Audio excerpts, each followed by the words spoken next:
शुभम भराला तरी मोठं झाल्यानंतर वारीला जाण्याचा प्रसंग आला होता. तुकोबाराय लहानपणीच वारीला गेले, पंढरीच्या वारीला. तेव्हापासून वारी अशा पद्धतीने सुरू झाली. भगवंताचं त्यांनी दर्शन घडलं, भगवंताच्या दर्शनानं विभोर अशा पद्धतीने झाले. त्या भगवंताला सोडून दुसरं कशाचंच चिंतन करावं असं वाटत नाही, अशी स्थिती निर्माण झाली. तरुण वयात आले, तरुण वय त्या ठिकाणी झालं आणि तारुण्यात सुद्धा परमार्थच त्यांनी हवा हवासा वाटू लागला. बऱ्याच वेळेला तारुण्यात त्यांनी परमार्थ नकोसा वाटतो आणि तरुणपणात परमार्थ करायला लागलेल्या लोकांना बरेच डोमकावळे उपदेश करतात. तुझं काय वय आहे का देवधर्म करायचं, म्हातारपणाला करता येईल, अमुक करता येईल. आम्ही नवीन परमार्थ करायला लागलो ना ज्या वेळेला, त्यावेळेला आम्हालाही असेच त्या नातेवाईक येऊन समजून सांगू लागले, अरे काय तुझं वय आहे का देवधर्म करायचं, म्हातारपणाला करायचं. आमचे काका सांगत होते, त्यांनाच म्हणलं काका तुम्हाला शाश्वती आहे का मी म्हातारा होईन म्हणून.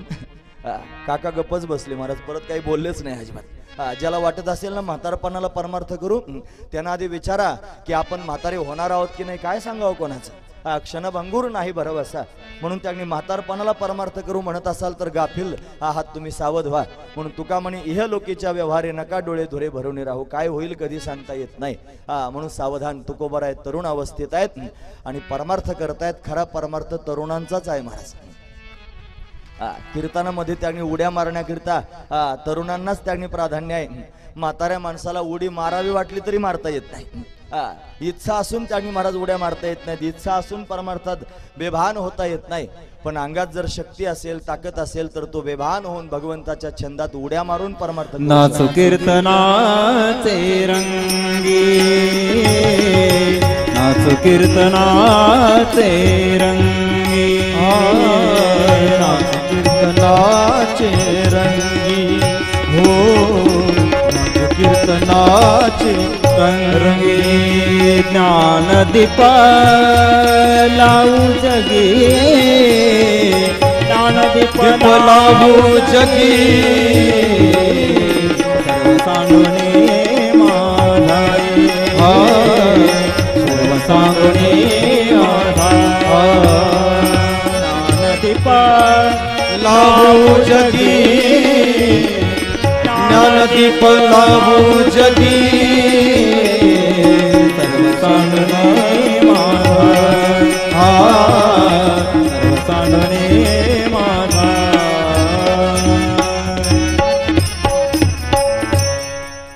नाचू कीर्तनाचे रंगी, ज्ञानदीप लावू जगी. भगवंताच्या संकीर्तनात नाचल्यानंच मोठा आनंद प्राप्त होतो महाराज. म्हणून धन्य जगी तोची एक हरिरंगीनाचे. टाळ घेऊन उभे राहतात ना मागे लोक. बऱ्याच वेळेला आम्ही एकटेच असतो कीर्तनात नाचणारे, झोलता पूल एकटाच. बाकीच्यांना नाच म्हणलं तरी नाच लाज वाटते महाराज नाचायची. कीर्तनात नाचायची लाज वाटते. मग कुठं नाचतात हे कशाला मी सांगू. ते माऊली ज्ञानोबाराने आधीच सांगितलं 700 वर्षापूर्वी. ते म्हणतात चित्त आराधी श्री येते, तो तेचे नि छंदे नाचे. आणि कसा नाचे का माकड गारुड्याचे जैशापरी. तो नाचतो महाराज. कीर्तनात नाचायची लाज वाटते आणि घरी बायको समोर नाचतो. मी आधी प्रमाण सांगितलं बरं, आपल्या अंगावर बला यायचं काही काम नाही. आधी प्रमाण सांगून टाक, सप्रमाण बोलत जावं माणसाला. तिथं प्रपंचाच्या समोर लोक नाचतात निर्लज्ज होऊन. परमार्थात नाचलं पाहिजे निर्लज्ज होऊन. साधू संत नाचले ते म्हणतात लाज भय शंका दुराविला मान, नकळे साधने या परत. विभोर होऊन भगवंताच्या छंदात जगद्गुरु तुकोबाराय नाचू लागले. भगवंताचा छंद अंतकरणात लागला. भगवंताशिवाय दुसरं काही आठवे ना. लागला छंद मनाला, लागला छंद गोविंद गोविंद मनाला, लागला छंद गोविंद गोविंद मनाला, लागला छंद.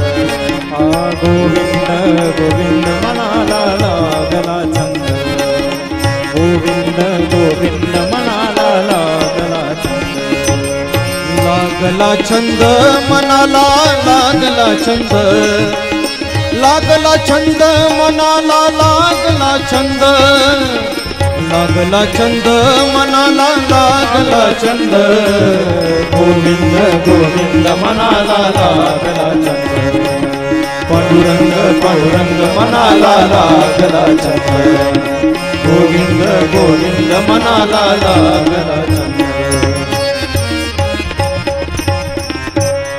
लागला छंद मनाला लागला छंद गोविंद गोविंद मनाला लागला छंद मनाला गोविंदाचा छंद लागला की सगळेच विभोर होतात महाराज हा त्याच्या नादात स्वतःला सोडून देतात हा महत्वाचा भाव आहे हा मग फक्त तरुणच नाचतात असे नाही म्हातारे सुद्धा नाचू लागतात हा साधू संतांची प्रमाण अशीच आहेत महाराज हे लुब्धली नादी लागली समाधी मूढजन नर नारी लोकारे पंडित ज्ञानी योगी महानुभव पंडित ज्ञानी योगी महानुभव एकची सिद्ध साधकारे नाचती आनंद कलोळ पवित्र गाणी नामावरी रे नाचती आनंद कलोळ पवित्र गाणी नामावरी रे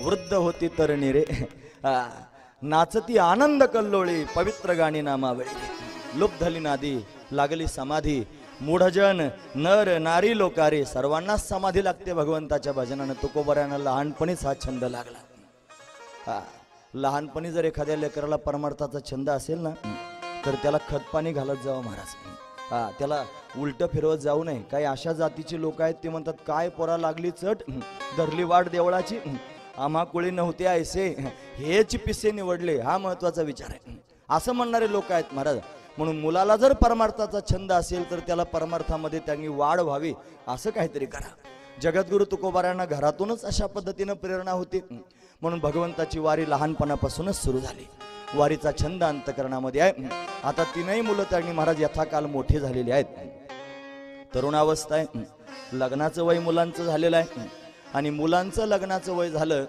की आई वडिलांच्या डोळ्यासमोर आपापच सगळी चित्र उभी राहतात महाराज मुलांची लग्न करायची बोलोबा सावकार आहेत घरची परिस्थिती चांगली आहे यांना स्वतःहून मुलांकरता सोयरिकी पाहण्या जायची गरज पडली नाही आपोआपच निरोप येऊ लागले आपापच सोयरेधारे त्यांनी विचारपूस करू लागले तुमच्या मुलांचं लग्न करायचंय काय आमच्याकडे मुली आहेत लग्नाच्या असं त्यांनी महाराज विचारणा सुरू झाली आणि सावबा जो त्यांनी थोरलाय त्याच्या विवाहाचा अशा पद्धतीने योग जोडून आला सावबाचा विवाह झाला त्याचा गृहस्थाश्रम सुरू झाला तो वैराग्य संपन्न आहे पण तरी सुद्धा गृहस्थाश्रमात पदार्पण केलं पण गृहस्थाश्रमात पदार्पण करून सुद्धा त्याच्या अंतकरणाची वृत्ती मात्र बिघडली नाही ती तशीच होती म्हणून संसाराला टाकून दिल्यानंच परमार्थ होतो असं नाही गृहस्थाश्रमात राहूनही परमार्थ करता येतो वैराग्याची वृत्ती फक्त संन्यास घेतल्यानंच राहील असं नाही संन्यास तर गृहस्थाश्रमातही त्यांनी धारण करता येतो गृहस्थाश्रमात राहूनही संन्यासासारखं जीवन जगता येतं महाराज मी आणि माझी आईशी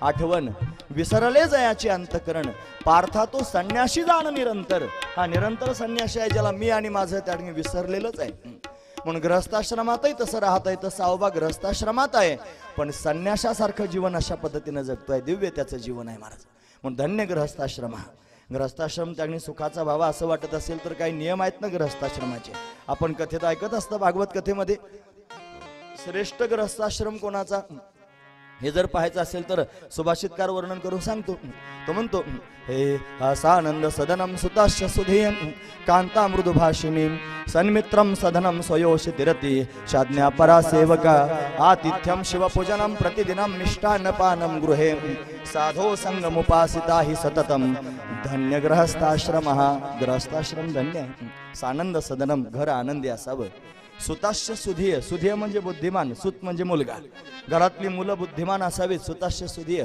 कांता मृदुभाषिणी कांता म्हणजे कांताबाई नाही कांता म्हणजे पत्नी घरातल्या असणारी जी स्त्री आहे घरातली जी पत्नी आहे ती मृदुभाषिणी गोड बोलणारी असावी कांता मृदुभाषिणी सन्मित्रम चांगले मित्र असावेत सधनम धन त्यांनी प्रपंचामध्ये असावं स्वयोषितिरती याचा अर्थ लक्षात घ्या स्वतःच्याच पत्नी बरोबर विहार करणारा म्हणजे अव्याभिचारी जो व्याभिचार करत नाही असा असणारा त्या ठिकाणी महाराज गृहस्थाश्रमी असावा स्वयोषितिरती शाज्ञापरा सेवका सेवक त्या ठिकाणी महाराज आज्ञापर असावेत अशी त्यांनी अवस्था असावी मिष्टान्न पान घरामध्ये असावं साधूची संगती असावी शिवपूजन घरात व्हावं आणि हा गृहस्थाश्रम धन्य असणारा गृहस्थाश्रम याच्या विरुद्ध ग्रहस्थाश्रम सांगितला महाराज. तुम्ही ऐकतात ना सर्वजण.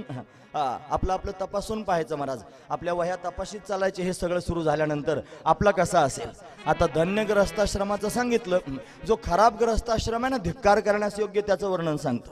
त्याच्यात असं वर्णन आहे, हे क्रोशांत शिशिव सवारी सदनम पंकावृतम चांगनम शय्यादंशवती च वृक्षमशनम धूमेन पूर्णग्रहम भार्या निष्ठुर भाषिणी प्रभुरपि क्रोधेन पूर्ण सदा स्नानम शीतलवारिणाम हि सततम दिग्ग्रहस्थाश्रम.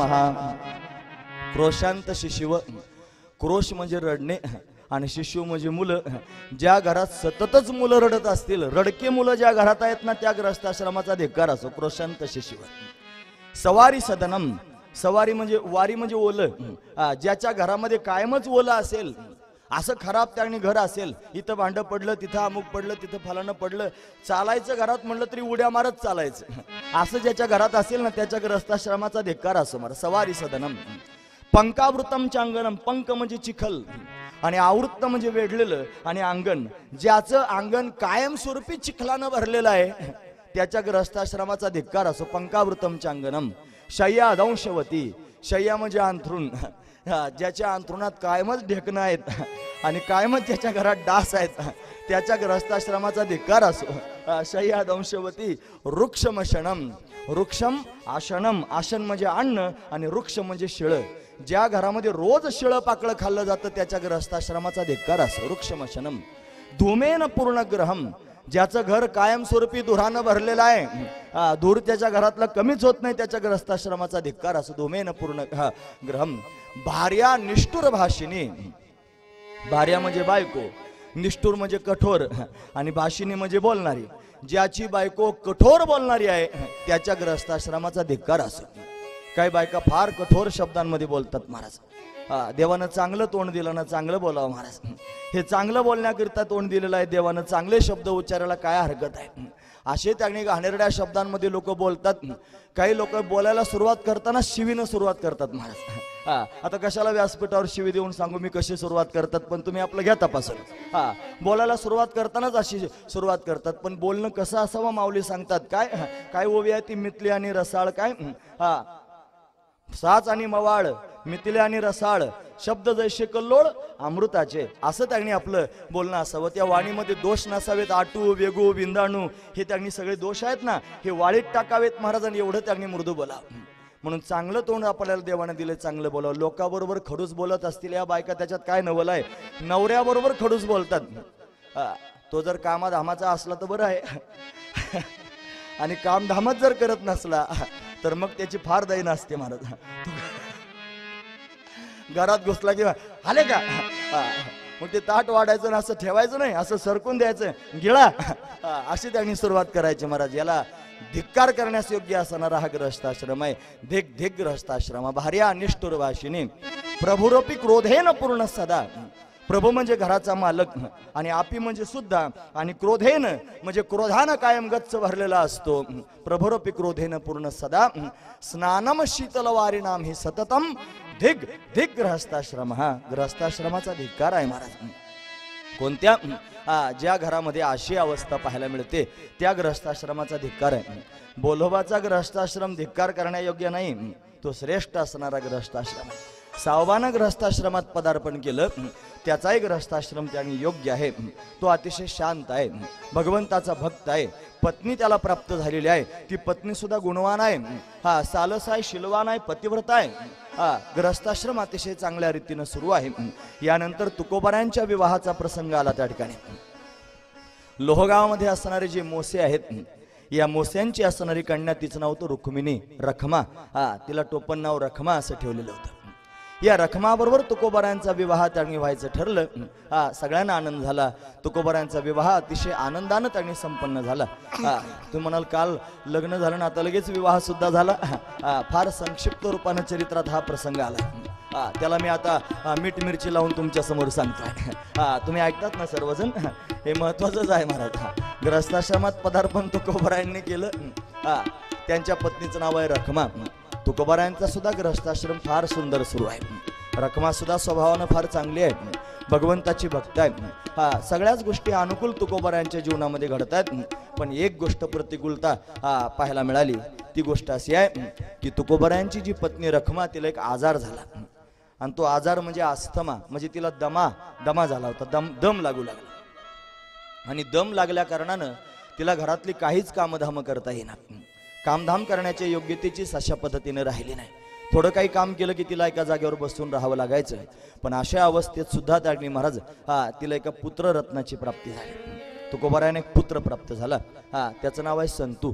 हा थोरला मुलगा तुकोबारायांचा, संतू त्याचं नाव. याच दरम्यान त्या ठिकाणी महाराज कान्होबाचा सुद्धा विवाह झाला. कणकाईला 3 सुना आल्या म्हातारपणाला, कारण म्हातारपणालाच मुलं झाले होते महाराज. बोलोबा आणि कणकाई आता थकले होते.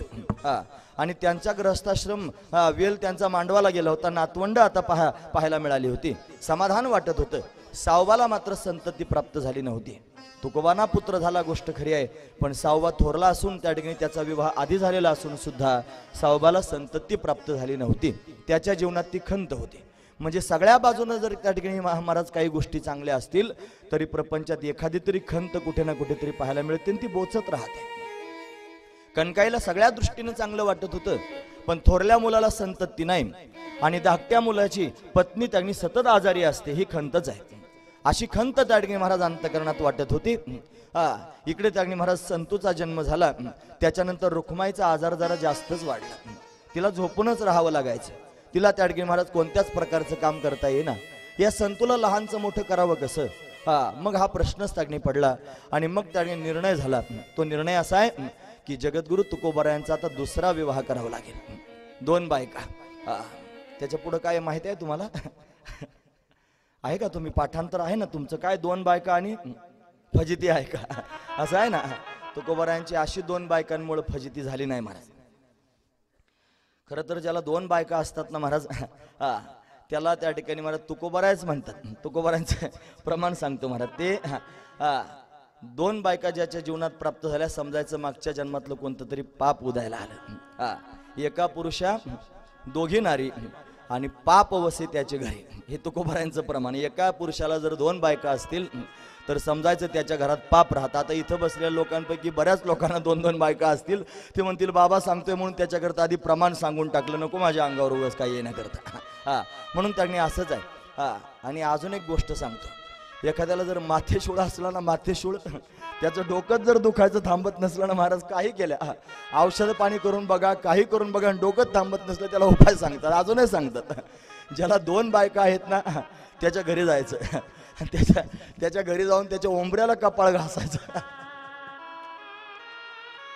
त्याच्या उंबऱ्याला कपाळ घासलं रे घासलं की डोकं दुखायचं बंद होऊन जातं महाराज. यांना नाही 2 बायका, पाहू नका.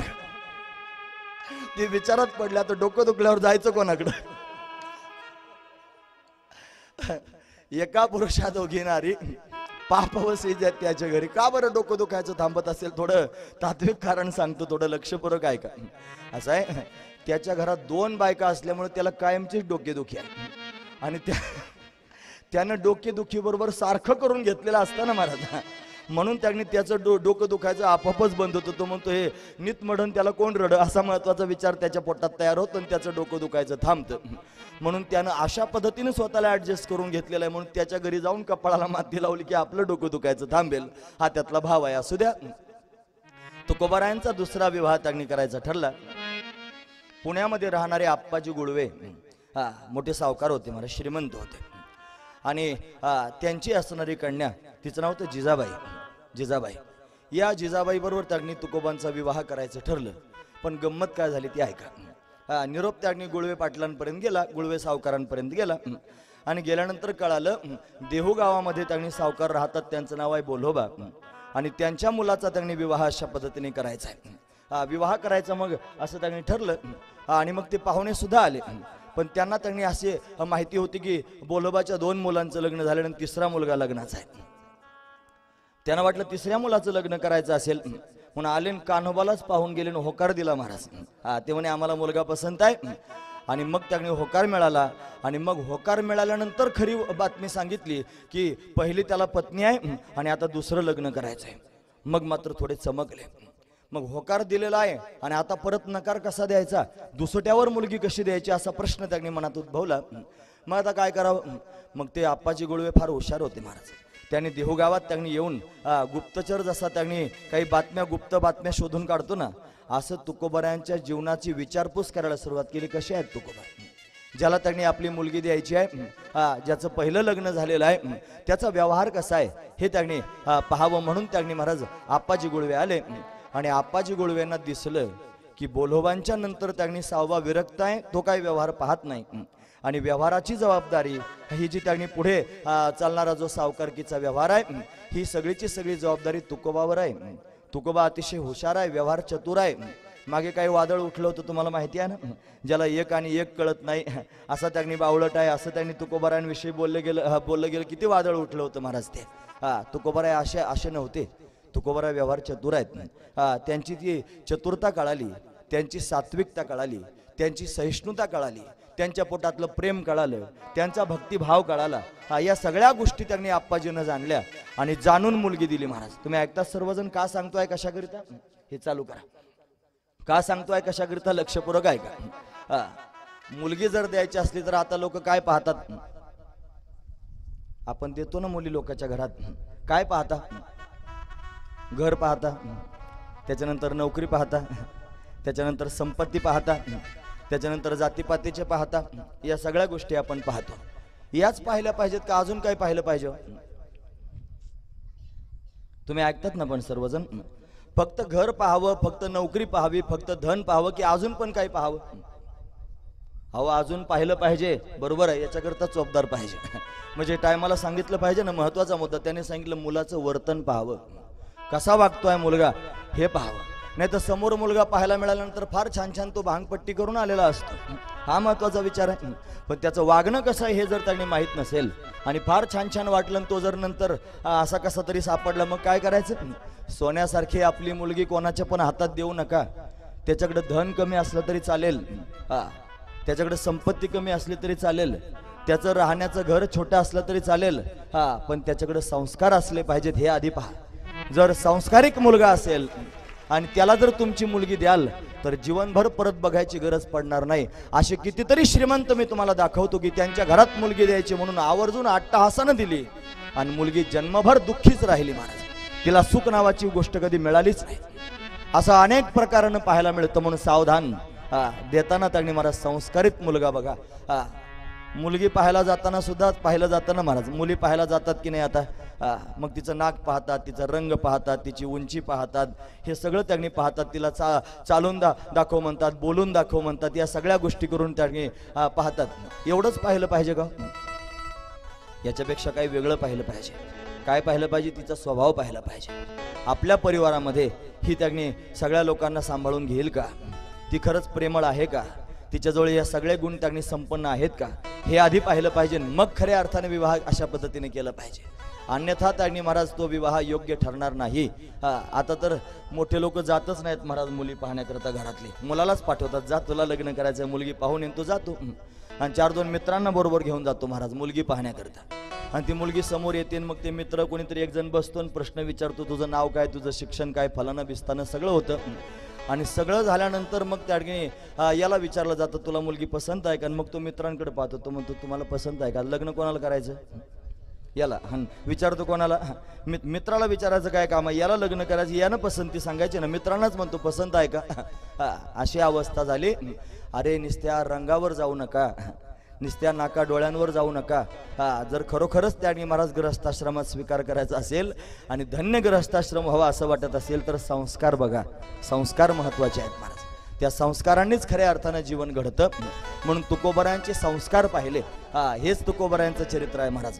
दुसरं लग्न करायचं ठरलंच तरी सुद्धा आनंदानं मुलगी दिली महाराज त्यांना. का बरं, तुकोबारायांचे संस्कार हे अतिशय महत्वाचे संस्कार आहेत. या संस्कारांना पाहूनच त्यांनी महाराज आपली मुलगी आप्पाजी गुळव्यांनी देऊन टाकली. तिचं नाव जिजाबाई. पण जिजाबाई मात्र रखमाईसारखी नव्हती. ती मोठी कडक स्वभावाची होती महाराज. तिचा स्वभाव मोठा भयंकर होता.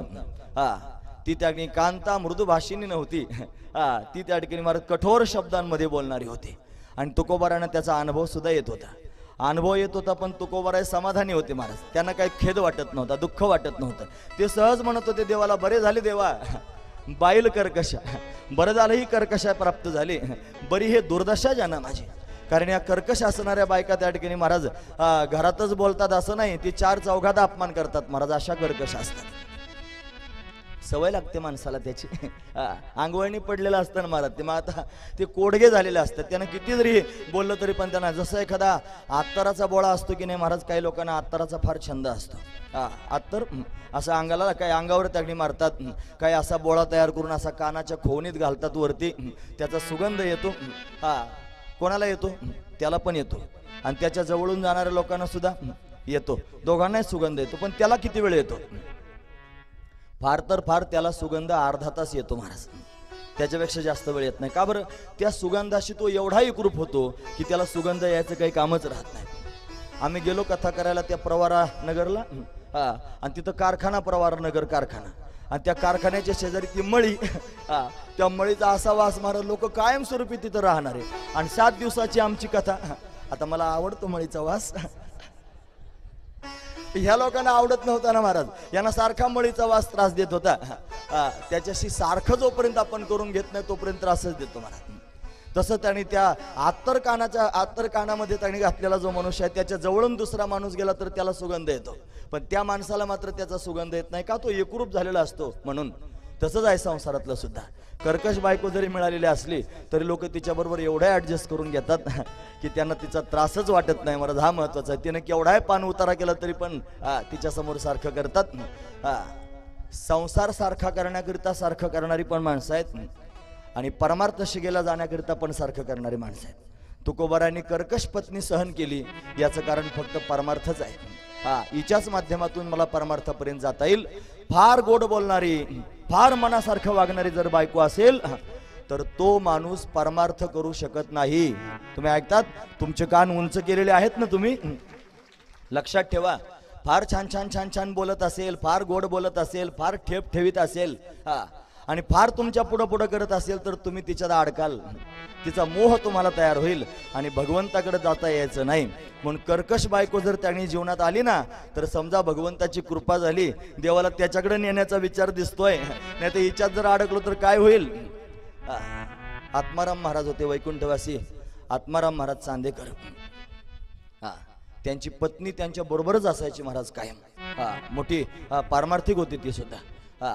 ते म्हणायचे, भाऊ आमचे सांगायचे बरं, ते म्हणायचे हिच्या छंदात अडकलो. आत्माराम महाराज त्यांचे शब्द आहेत महाराज, हिच्या छंदात अडकलो म्हणून इथं अडकून पडायची बारी आली, असं सरळ म्हणायचे सगळ्या लोकांच्या समोर.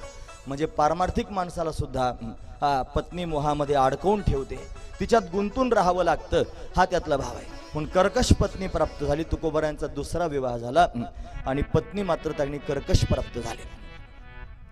आता त्या ठिकाणी महाराज गृहस्थाश्रम वाढू लागला. तसे तसे त्यांनी बोलवा आणि कणकाई वृद्ध होऊ लागले, थकले. त्यांचा वृद्धापकाळ अशा पद्धतीने समोर आला. मुलगा एक विरक्त आहे, एक अतिशय सात्विक आहे, तिसरा मुलगा लहान आहे. आणि आता त्यांनी प्रपंचाची जबाबदारी बोलवावर राहिली नाही, तुकोबारायांवर आहे. तुकोबारायांना हरिभजनाचा छंद होता, भगवंताचे गुणानुवाद गाण्याचा छंद लागला. जुन्नर भागातून काही लोक त्या ठिकाणी आले आणि तुकोबाराय कीर्तन करतात, तुकोबाराय भगवंताचा सुंदर गुणानुवाद गातात हे त्यांना कळालं. आणि तुकोबांची विनंती करू लागले की महाराज तुम्ही आमच्या गावात कीर्तन करण्याकरिता चला, कारण वाऱ्या हाती माप चाले सज्जनाचे, कीर्तिमुख त्याचे नारायण. सज्जनाचं जे त्यांनी कीर्ती आहे, सज्जनाचं जे महत्व आहे ते त्यांनी वाऱ्यासारखं पसरत जातं. आणि कोण वाढवतं असं जर म्हणत असाल तर कीर्तिमुख त्याचे नारायण. नारायण त्याची त्यांनी कीर्ती पसरवत असतो. तुकोबारायांची कीर्ती अशा पद्धतीने वाढली होती म्हणून तर ते जुन्नर परिसरातून आलेली मंडळी होती. आणि कीर्तनाला चला असं त्यांनी म्हणत होते. तुकोबाराय कीर्तनाला जाण्याकरिता तयार आहेत, पण बोल्होबांची प्रकृती मोठी नाजूक आहे. बोल्होबा त्यांचे वडील फार प्रेम आहे वडिलांवर. वडील म्हणजे वटवृक्ष असतो महाराज, त्याच्या छायेखाली सर्वजण आनंदानं राहू शकतात. म्हणून वटवृक्षासारखे वडील प्राप्त झाले, ज्यांनी परमार्थाचे संस्कार प्राप्त करून दिले असे वडील झाले. नाहीतर मायबाप सगळ्यांनाच असतात, पण ते कसे असतात हे सांगण्याकरिता महाराज म्हणतात, मायबापे पिंड पाळी याला माया, आणि जन्म मरण जाया संत संग. मायबाप लहानचं मोठं करतात, पण कशामुळे लहानचं मोठं करतात? त्यांची माया अडकले असते. ते लहानचं मोठं करतात, ते म्हणतात ती म्हातारपणाची काठी आहे, हे त्याने पाणी पाजणार आहे मला, म्हणून याला लहानचं मोठं करायचंय, असे म्हणणारे मायबाप फार आहेत. पण परमार्थाचा संस्कार करणारे मायबाप फार कमी आहेत महाराज. बोल्होबांनी तुकोबारायांवर परमार्थाचे संस्कार केले, पण असे मायबाप त्यांनी प्राप्त होणं सहजासहजी शक्य नाही, आणि ते मायबाप तुकोबारायांना प्राप्त झाले, म्हणून घरातच संत भेटले महाराज. बोल्होबा संत आहेत, म्हणून तर तुकोबारायांबरोबर त्यांचं नामचिंतन केलं जातं. तुकोबारायांची नामावली म्हणतात ना, त्याच्यात बोल्होबा पुत्रा श्री तुकारामा, है ना, कनकाई कुमारा श्री तुकारामा असं आपण म्हणतो ना गाथा पारायणाच्या वेळेला. म्हणून त्यांनी महाराज त्यांची नावं सुद्धा त्याच्यात घेतली जातात. एवढं श्रेष्ठत्व त्यांचं आहे. बंद करा आता. असं त्या ठिकाणी आहे. बोल्होबा आजारी आहेत, तुकोबाराने नकार दिला. ते म्हणले मी येणार नाही, माझे वडील आजारी आहेत. असं बोल्होबाने ऐकलं आणि बोल्होबांना वाईट वाटलं. तू का? अरे ते तुला भगवंताची गुणानुवाद गाण्याकरिता सांगतायत आणि माझ्या आजारपणामुळे तू त्यांना नाही म्हणतोयस. असं करू नकोस, जा त्यांच्या बरोबर त्यांनी जा आणि भगवंताचं कीर्तन कर. तुकोबाराय तयार झाले आणि वडिलांची आज्ञा घेऊन त्यांनी कीर्तन करण्याकरिता निघाले. त्या गावाचं नाव आता याच्यात आलेलं नाही, फक्त जुन्नर परिसरातून लोक आले होते एवढंच त्याच्यात उल्लेख आहे. तुकोबाराय त्यांनी निघून गेले आणि गेल्यानंतर त्यांनी महाराज त्या गावात कीर्तन करू लागले, भगवंताची गुणानुवाद सांगू लागले. विभोर होऊन त्यांनी ह्या गुणानुवाद सांगतायत. भगवंताला आळवण्याकरिता त्यांनी महाराज भगवंताची भक्ती करतात. कीर्तन 2-3 प्रकारचं असतं. काही कीर्तनामध्ये उपदेश केला जातो, काही कीर्तनामध्ये लीला सांगितली जाते, काही कीर्तनामध्ये गुण सांगितले जातात. या सगळ्या प्रकाराने कीर्तन करत. तुकोबाराय उपदेशात्मक कीर्तन करत नव्हते, तुकोबाराय गुणसंकीर्तन करत होते, तुकोबाराय लीला संकीर्तन करत होते. भगवंताच्या लीला आणि भगवंताचे गुण वर्णन करून सांगत होते. माझा विठोबा कसा आहे, माझा भगवान कसा आहे, त्याचा स्वभाव कसा आहे, हे त्यांनी जगाच्या समोर सांगत होते.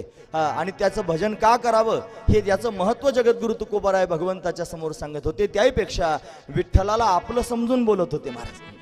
म्हणून विठ्ठलाचं भजन जर करायचं असेल तर विठ्ठलाला आपलं समजून त्याचं भजन केलं पाहिजे महाराज. प्रत्येकाला वाटावं विठ्ठल माझा आहे. वारकऱ्यानं अंतकरणात हाच भाव ठेवावा, या जगात जर माझं कोण असेल तर फक्त विठ्ठलच आहे. पण विठ्ठलाला माझं म्हणून त्यांनी महाराज त्याचं भजन केलं पाहिजे.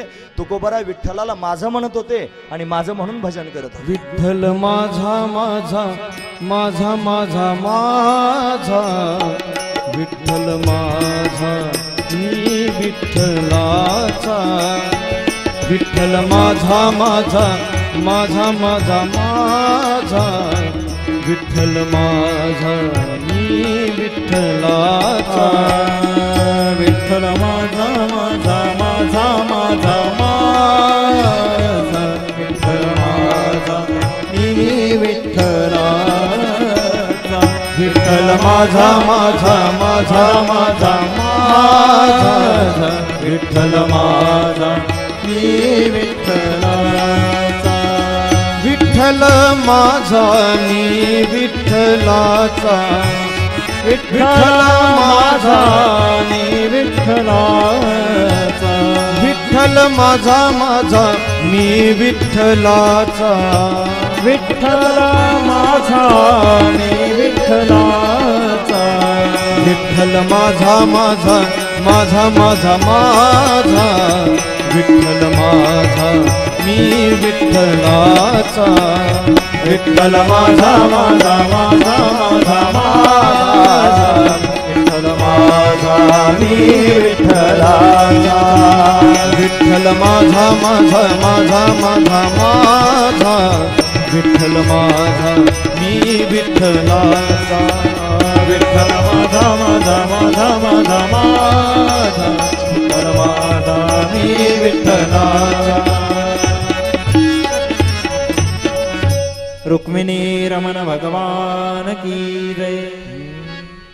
विठ्ठल माझा माझा माझा माझा माझा, विठ्ठल माझा मी विठ्ठलाचा, विठ्ठल माझा माझा माझा माझा माझा, विठ्ठल माझा मी विठ्ठलाचा,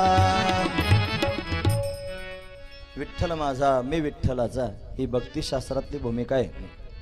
तदीयता त्वदीयता मदीयता ह्या भूमिका आपण पाहतो ना. तदीयता म्हणण्याचं तात्पर्य आहे देवा मी तुझा आहे. त्वदीयता म्हणण्याचं तात्पर्य आहे हे सगळं जग तुझंच आहे. हा सगळा संसार तुझा आहे, माझं काहीच नाही. आणि मदीयता म्हणण्याचं तात्पर्य असं आहे की तू माझा आहेस. म्हणून मी देवाचा आहे, हे सगळं जग देवाचं आहे आणि देव माझा आहे. या भूमिकेत जो राहतो त्यालाच भक्त म्हणत जाव महाराज.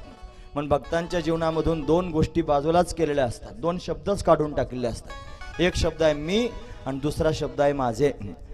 मी घालवलेला असतो आणि माझे पण घालवलेलं असतं. या दोन शब्दांच्या जागेवर दोन नवीन शब्द असतात महाराज. काय असतात? मीच्या जागेवर शब्द असतो तू आणि माझेच्या जागेवर शब्द असतो तुझे.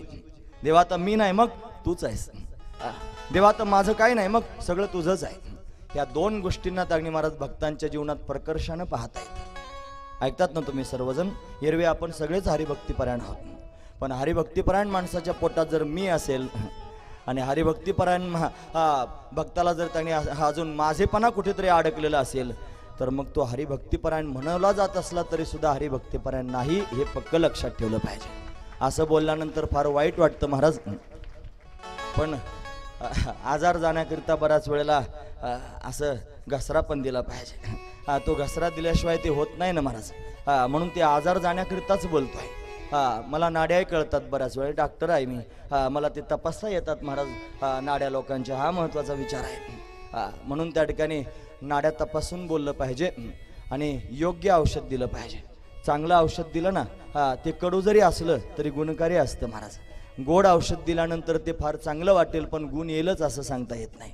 पण कडू जर औषध असलं तर ते कडू असलं तरी चालेल पण गुणकारी असतं. हा महत्त्वाचा विचार आहे. म्हणून गुणकारी असते. माझं बोलणं थोडं कठीण वाटत असेल, वाटो परत, पण ते गुणकारी आहे. म्हणून ज्या दिवशी अंतकरणातून अहंकार संपून जाईल, ज्या दिवशी अंतकरणातून माझे पण ममत्व संपून जाईल, त्या दिवशी आपण हरिभक्तीपरायण म्हणून घेण्याच्या योग्यतेचे हो. तेवढाच महत्व. तुकोबारायांच्या पोटात मी नाही, तुकोबारायांच्या पोटात माझे नाही. पण तुकोबारायांच्या पोटामध्ये कृतज्ञता सुद्धा नाही, कृतज्ञता आहे. मायबापाविषयी असणारी कृतज्ञता. मायबापांनी लहानचं मोठं केलेलं आहे, त्यांनी सांभाळलेलं आहे, त्यांनी संस्कार दिलेले आहेत, त्यांनी भगवंताच्या भक्तीचा छंद लावलेला आहे. हे त्यांचे उपकार आहेत म्हणून कृतज्ञता पोटात आहे. त्यांचा आधार त्यांनी वाटतो आहे. हा त्यातला भाव आहे महाराज. म्हणून तुकोबाराय त्या आधारानं अतिशय आनंदी आहेत, भगवंताच्या भजनात विभोर आहेत. जुन्नर परिसरामध्ये त्यांनी महाराज मंचरच्या आसपास कुठेतरी तुकोबाराय कीर्तनाकरिता गेले आणि इकडे काय झालं ऐका. बोलोबाचा अंतकाळ जवळ आला. अतिशय त्यांनी महाराज आजारी होते आणि अंतकाळ जवळ आला. मरणासन्न अवस्था निर्माण झाली. आता प्राण सोडायचे आहेत, पण तरी सुद्धा अंतकाल समयाला कोणत्याही प्रकारची दुःखाची छटा नव्हती महाराज. त्यांना जाणीव आहे, त्यांना माहिती आहे माझा तुका मोठा हुशार आहे, तो व्यवहार चतुर आहे. तुकोबाला त्यांनी महाराज व्यवहाराचा उपदेश स्वतःच बोलोबानं केला होता. व्यापार कसा करावा, व्यवहार कसा करावा, पुढचा त्यांनी महाराज व्यवसाय कसा चालवावा, या सगळ्या गोष्टींचा उपदेश केला होता. आणि तुकोबाराने त्याची धुरा आपल्या खांद्यावरही घेतली होती आणि ते अतिशय सुरळीतपणे चालवतात हे बोलोबाला चांगलं माहित होतं. एक बाप निवांत केव्हा होऊ शकतो, जेव्हा त्याचा मुलगा करता धरता होईल तेव्हा. मुलगा डोळ्यासमोर करता धरता झालेला पाहिला की बाप निवांत झाल्याशिवाय राहत नाही महाराज. हा महत्वाचा विचार. म्हणून माझा मुलगा करता धरता सगळ्या गोष्टी जिथले तिथे आहेत. आता मी गुण्या गोविंदानं आनंदानं भगवंताचं चिंतन करत डोळे मिटायला काही हरकत नाही असा विचार बोलोबानं केला. भगवंताचं स्मरण करायला सुरुवात केली आणि भगवंताचं स्मरण करत करत बोलोबाने स्वतःचं शरीर सोडून दिलं. त्यांच्यावर भगवंताची कृपा झाली. जो भगवान प्रत्यक्ष त्यांच्या समोर प्रगट होत होता, दर्शन देत होता, आणि तो परमात्मा त्यांना त्याच्या धामाला का नेणार नाही म्हणून बोलोबाला सद्गती प्राप्त झाली. भगवंताच्या धामाची प्राप्ती झाली महाराज. भगवत धामाला बोलोबा निघून गेले. आता आकांत होऊ लागला, कणकाई रडू लागली. सगळेच त्यागणी महाराज अतिशय दुःखी झाले. बोलोबाच्या मृत्यूनं त्यागणी महाराज सर्वांनाच अतिशय दुःख झालं. लवकरात लवकर तुकोबाला निरोप पाठवा. तुका घरी नाही त्याला कोणीतरी बोलवा. अंत्यविधीला तरी त्यांनी तुकोबांना येणं गरजेचं आहे, लवकरात लवकर जा म्हणून एक गुमास्ता पाठवला महाराज घोड्यावर बसून. तो मंचरला गेला आणि जाऊन तुकोबारांना शोधू लागला. ज्या गावात कीर्तनाकरिता तुकोबारा गेले होते तिथे त्याला सापडलेच नाहीत महाराज. त्याचं कारण असं की रात्री कीर्तन झालं होतं, फार चांगलं झालं होतं. त्या कीर्तनामध्ये फार आनंद आला. शेजारच्या गावातले लोक कीर्तन ऐकण्याकरिता आले होते. मग त्यांनी फारच हट्ट घेतला, महाराज इथं जसं कीर्तन केलं तसं आमच्या गावात पण कीर्तन करा ना. तुकोबा म्हणे नाही हो, मला घरी गेलं पाहिजे. नाही म्हणे आजच्या दिवस फक्त कीर्तन करा, मग उद्या तुम्ही घरी गेलात तरी चालेल. आग्रह केला फार. आणि फार आग्रह केला म्हणून शेजारच्या गावात तुकोबा कीर्तना करता गेले. म्हणून निरोप घेऊन गेलेली जी माणसं आहेत त्या माणसांची आणि तुकोबांची होकाचूक झाली. एकमेकाला ते सापडले नाहीत. तुकोबांना माहिती झालीच नाही महाराज, बातमी कळालीच नाही वडिलांच्या मृत्यूची. तुकोबा कीर्तनात अतिशय आनंद विभोर झाले. नाईलाज झाला, तुकोबा येत नाहीत. मग किती काळापर्यंत प्रेत ठेवावं म्हणून अंत्यविधी अशा पद्धतीने करून झाला. अंत्यसंस्कार झाले. अतिशय दुःखद असणारं वातावरण निर्माण झालं. आणि या वातावरणामध्ये त्यांनी महाराज सर्वांना एकच खंत वाटत होती मनामध्ये की तुकोबा नाही. तुकोबाचं वडिलांवर फार जास्त प्रेम आहे आणि बोलोबाचं सुद्धा तुकोबावर फार प्रेम आहे. कारण डोळ्यासमोर करता मुलगा म्हणून फक्त तुकोबाच त्यांना दिसत होता. सावबा विरक्त आहे, तो काही कामधाम पाहत नाही. आणि कान्होबा अजून लहान आहे, त्याला व्यवहार कळत नाही. म्हणून व्यवहार कळणारा मुलगा जर कोण असेल तर तुकाच आहे. आणि म्हणून फार प्रेम बोलोबानं तुकोबाऱ्यांवर केलं. पण एवढा प्रेमाचा मुलगा असून सुद्धा अंतकाल समयाला त्याला जवळ राहता आलं नाही याची खंत त्यांनी महाराज सर्वांना होतीच. सर्वजण व्याकुळ झाले होते. तुकोबा आले, कीर्तन वगैरे सगळं आटोपलं, आनंदानं परत घरी आले. आणि गावात प्रवेश केल्यानंतरच त्यांनी महाराज अपशकून जाणवू लागले. रुखरुख वाटू लागली, उदासी त्यांनी सर्वत्र पसरल्यासारखी वाटू लागली. अतिशय त्यांनी भयंकर अवस्था वाटू लागली. जसं रामकथेमध्ये आपण पाहतो, भरत आजोळ गेला होता आणि दशरथाचा मृत्यू झाला. त्यावेळेला भरतानं ज्या वेळेला गावात प्रवेश केला त्यानं पाहिलं या अयोध्येमध्ये सदैव वेदघोष ऐकू येतो. या अयोध्येमध्ये मंदिरांमध्ये घंटांचा नाद ऐकू येतो. या अयोध्येमध्ये त्यांनी मंगलवाद्य सदैव वाजत राहतात. आणि आता हा आवाज सगळा बंद कसा झाला, काय झालं असेल, हे जसं भरताला वाटत होतं तसं जगद्गुरु तुकोबारायांना सुद्धा वाटू लागलं. मी देहू गावात आलो खरा, पण ही उदासी का मला जाणवते, का बरं एवढी उदास अवस्था निर्माण झाली असेल, काय घडलं असेल नेमकं. घाईघाईनं त्यांनी महाराज घराच्या दिशेने जाऊ लागले. बाहेर त्यांनी माणसं दिसली पण कोणी कोणाशी काही बोलत नव्हतं, शांत होते. कोणी त्यांनी महाराज दोन गुडघे अशा पद्धतीने हातात धरून त्याच्यात डोकं घालून बसले होते. घरात कोणी मनुष्य त्यांनी मरून गेला की बसण्याची काही पद्धत असते महाराज. असे दोन गुडघे हातात घेऊन त्याच्यात डोकं घालून लोक बसतात दुःख व्यक्त करण्याकरता. अशी अवस्था निर्माण होते. अशी बसलेली माणसं दिसू लागली. मग मात्र त्यांनी तुकोबाऱ्याने घाईघाईनं घरात प्रवेश केला. काय झालं असेल, काय झालं असेल. रखुमाई आजारी आहे, तुकोबाऱ्यांची थोरली पत्नी, तिला अस्थमा आहे. वेगवेगळे विचार मनात येऊ लागले, काय झालं असेल. वेगवेगळ्या विचारांनी घेरलं गेलं आणि घरात प्रवेश केला. आणि घरात प्रवेश केल्याबरोबर कणकाई दिसली महाराज, कणकाई दिसली. आणि अशी दिसली महाराज जी दुःखानं विभोर झालेली होती. काही बोलत नव्हती, भिंतीला पाठ लावून बसली होती. तिचे डोळे उघडेच होते, पाहत होती फक्त. तिच्या डोळ्यांमधले अश्रू त्यांनी रडून रडून सुकून गेले होते महाराज. अशी तिची अवस्था होती. आणि विशेष गोष्ट आहे का, कणकाईच्या कपाळाला कुंकू लावलेलं नव्हतं. तुकोबारानं न सांगताच सगळं कळालं महाराज. बोलोबा आजारी होते आणि माझी आई अशा अवस्थेत बसलेली आहे, तिच्या कपाळाला कुंकू लावलेलं नाही, याचा अर्थ निश्चित माझ्या वडिलांचं निर्वाण झालं. घाईघाईनं त्यांनी तुकोबा कणकाईच्या समोर गेले आणि तुकोबांना पाहिल्याबरोबर कणकाईनं हंबरडा फोडला. तुका किती उशीर लावला असले, तुका तुझे बाबा या सर्वांच्या मध्ये राहिले नाहीत, ते देवाला प्रिय झाले. भगवंताने तडगिनी त्यांना वैकुंठाला येण्याची आज्ञा दिली.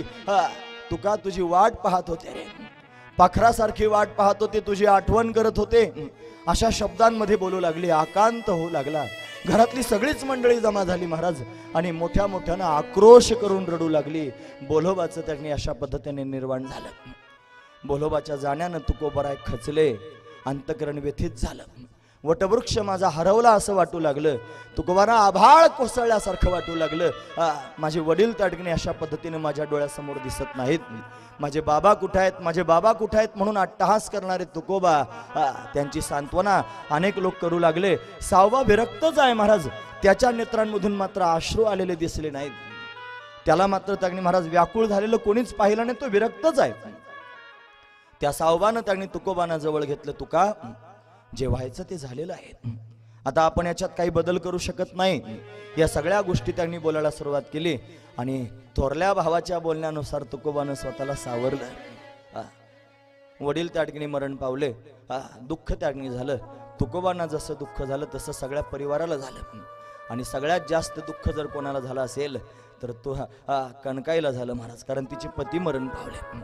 आता माझ्या जगण्यात काय अर्थ राहिला. जी खरी पतिव्रता आहे ना महाराज, ती पती वाचून जगणं त्यागणी महाराज नको म्हणते.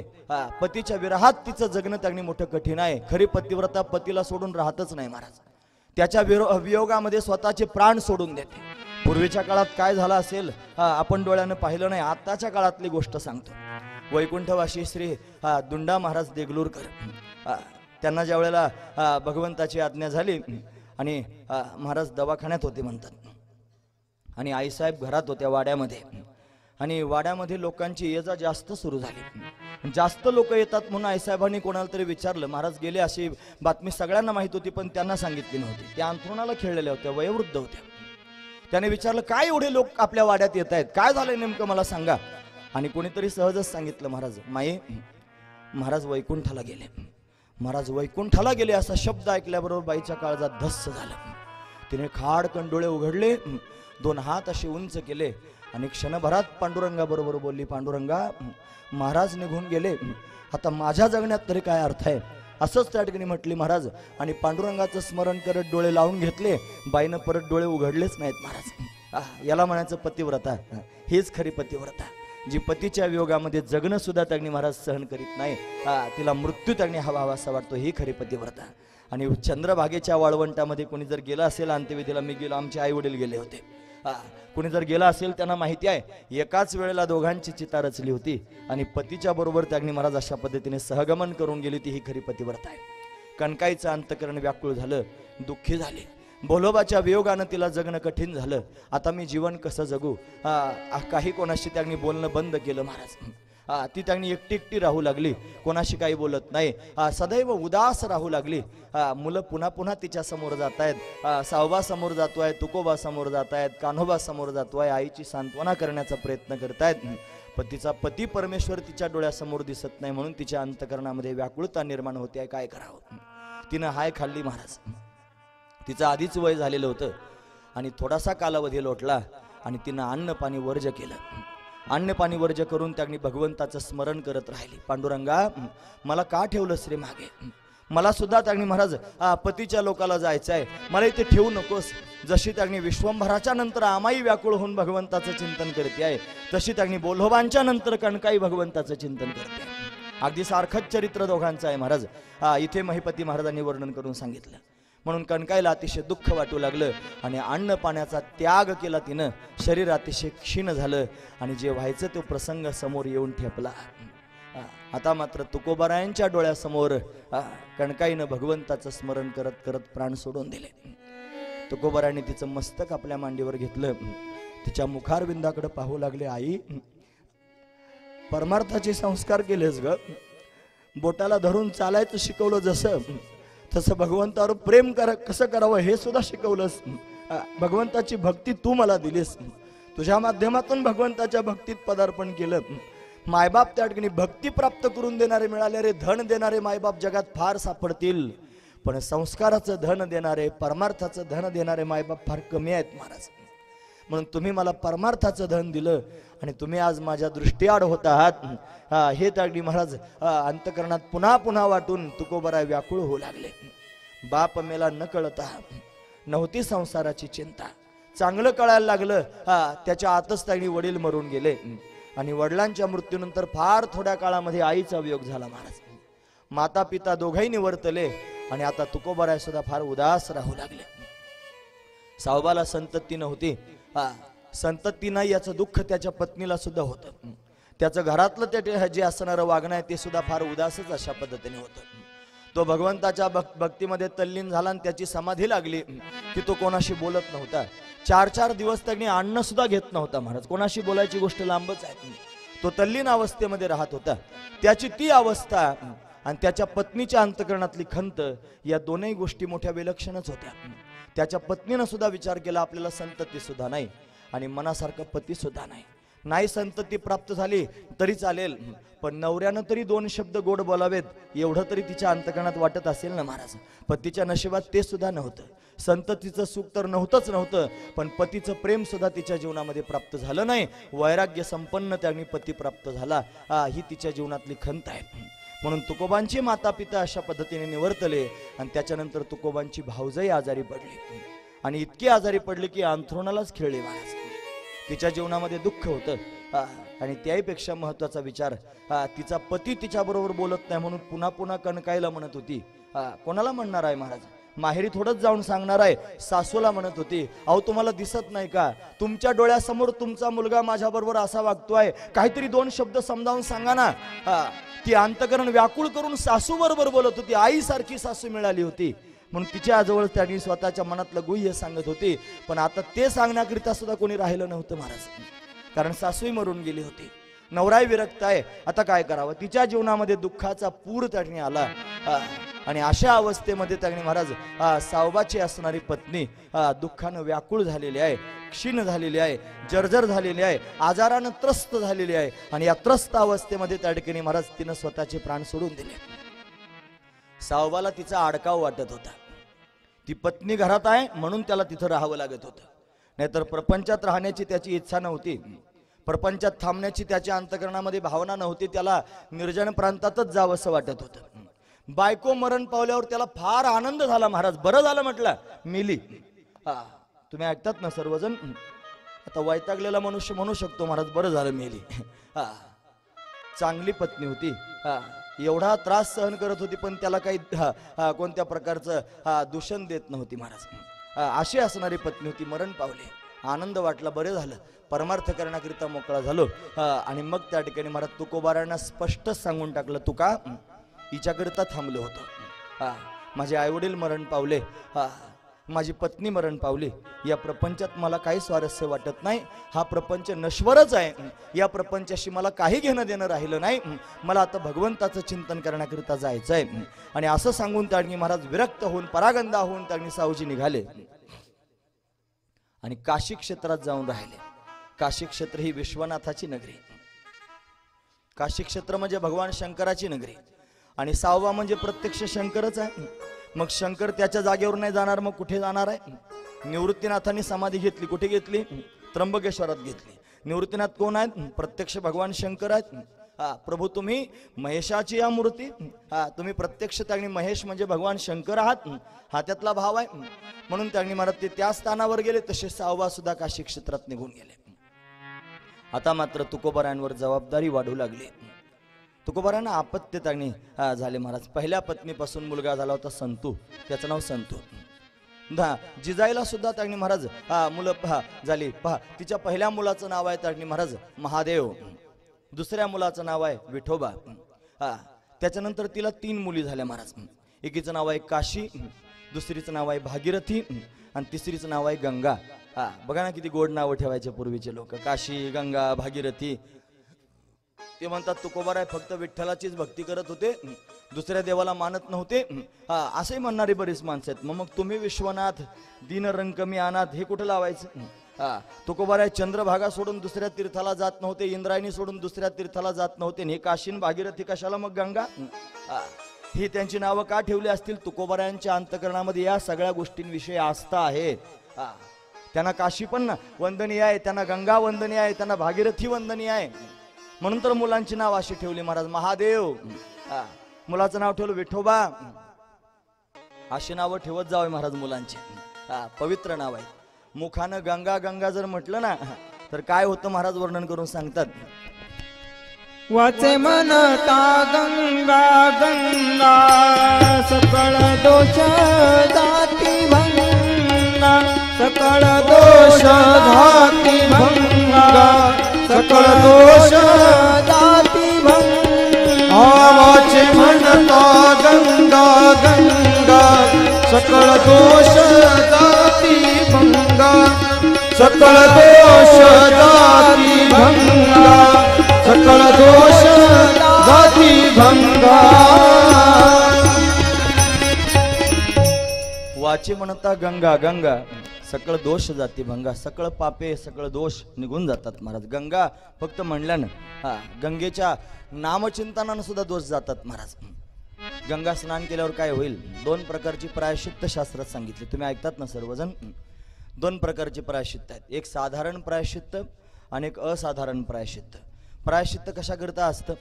प्रायश्चित्त चुकी करता असतं. प्रायश्चित्त दोष आपल्या हातानं जर घडला तर त्याच्या करता असतं. म्हणून ज्ञात पातकांकरता प्रायश्चित्त आहे महाराज, त्याला असाधारण प्रायश्चित्त म्हणावं. आणि अज्ञात पातकांकरता प्रायश्चित्त आहे, त्याला साधारण प्रायश्चित्त म्हणा.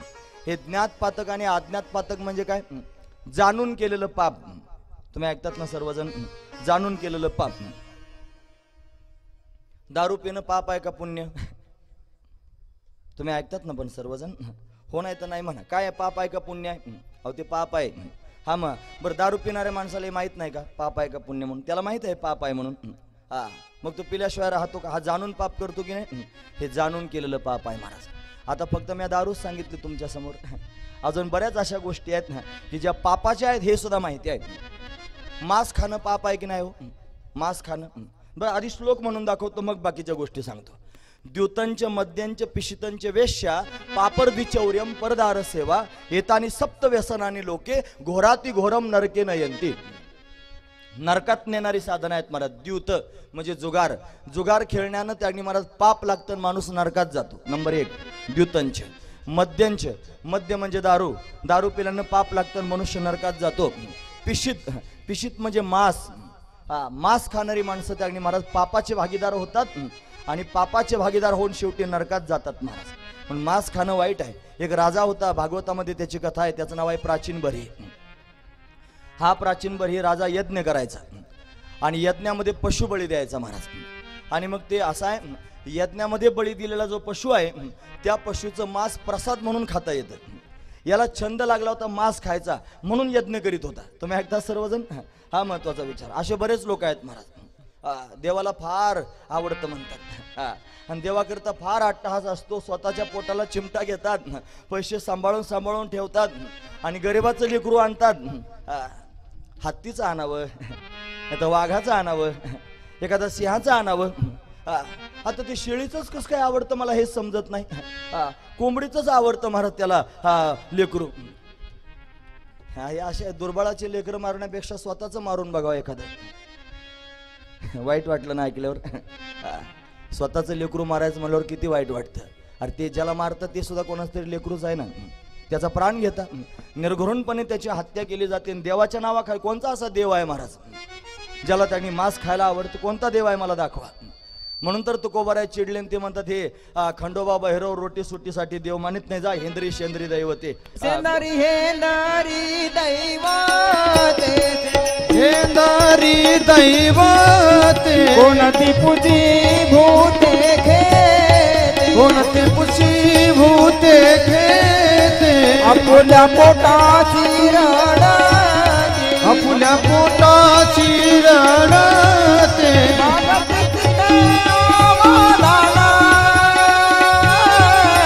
आपल्या इच्छा आपल्या इच्छा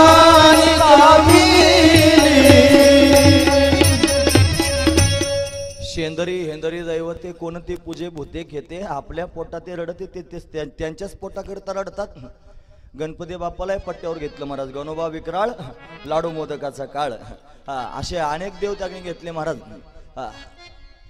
काय माय राणी मेसाबाई असं त्या देव्यांचे नावं घेतले महाराज त्याच्यात. हे सगळ्यांचेच त्यांनी पट्ट्यावर घेऊन तुकोबाराने सगळ्यांच्याच अशा पद्धतीने निषेध केला. का? हे ते हिंसा करायला लावतात म्हणून ते काही कामाचे नाहीत महाराज. मांस खाणं पाप आहे. परदार म्हणजे व्याभिचार करणं पाप आहे. वेश्यागमन करणं पाप आहे. हे पाप करणाऱ्या लोकांना कळत नाही का आपण पाप करतो आहोत म्हणून? माहित आहे त्यांना पाप करतोय म्हणून. हे पाप आहे त्यांना चांगल्यापैकी कळतं, तरी पण करतात. मग माहीत नसताना केलेलं पाप आहे ना, कदाचित त्याला प्रायश्चित्त घडतं. पण माहीत असून पाप केलं ना, मग कातडे निघतात महाराज. म्हणून चांगले कातडे निघतील, सावधान. सुनो बाबा दुनिया में मौज बुरी है, सुनो बाबा दुनिया में मौज बुरी है, सुनो बाबा दुनिया में मौज बुरी है, सुनो बाबा दुनिया में मौज बुरी है, सुनो बाबा दुनिया में मौज बुरी है, सुनो बाबा दुनिया में मौज बुरी है. सुनो बाबा दुनिया में मौज बुरी है. हा मौज शब्द जर कळत नसला तर त्याला अजून गावरान शब्द सांगतो आईश. दुनिया में आईश बुरी आहे. लोक आयशी जीवन जगतात. जगण्याला फार लागत नाही महाराज, फार कमी लागतं जगायला, पण आईश करायला जास्त लागतं. पण अट्टहास जगण्याकरिता लोकांचा चाललेला नाही, अट्टहास आईश करण्याकरिता चाललेला आहे. हा महत्वाचा. आणि ती बुरी आहे, बुरी बला आहे. पाप त्याच्यातून घडत असतं. असू द्या, लांब जाईल तो प्रसंग. मी गंगा शब्दावर बोलत होतो. तुकोबाराने गंगा नाव ठेवलं मुलीचं. का तर त्याने महाराज गंगेविषयी असणारा आदर आहे. गंगा स्नान हे साधारण प्रायश्चित्त आहे आणि भगवंताचं नाम हे साधारण प्रायश्चित्त आहे. हे अज्ञात पातकांकरता आहे. म्हणून त्यांनी मुखानं गंगा गंगा जरी म्हटलं तरी पापाचं क्षालन होतं, हा त्यातला भाव आहे. म्हणून आपल्या मुखातून सदैव गंगा गंगा त्यांनी बाहेर पडावं म्हणून मुलीचं नाव ठेवलं गंगा, मुलीचं नाव ठेवलं भागीरथी, मुलीचं नाव ठेवलं काशी. अशी त्यांनी महाराज तुकोबारायांची संतती आहे. त्यांना आता 6 लेकरं आहेत महाराज. तुम्ही ऐकतात ना सर्वजण, त्यांचा परिवार आहे का किती मोठा झालेला आहे. आता तुकोबारायांना 2 पत्नी आहेत, 3 मुलं आहेत महाराज, संतू, महादेव आणि विठोबा, आणि 3 मुले आहेत, काशी, भागीरथी आणि गंगा. अशी 6 मुलं तुकोबारायांना त्यांनी आहेत. तुकोबारायांचा असा ग्रहस्थाश्रम आहे.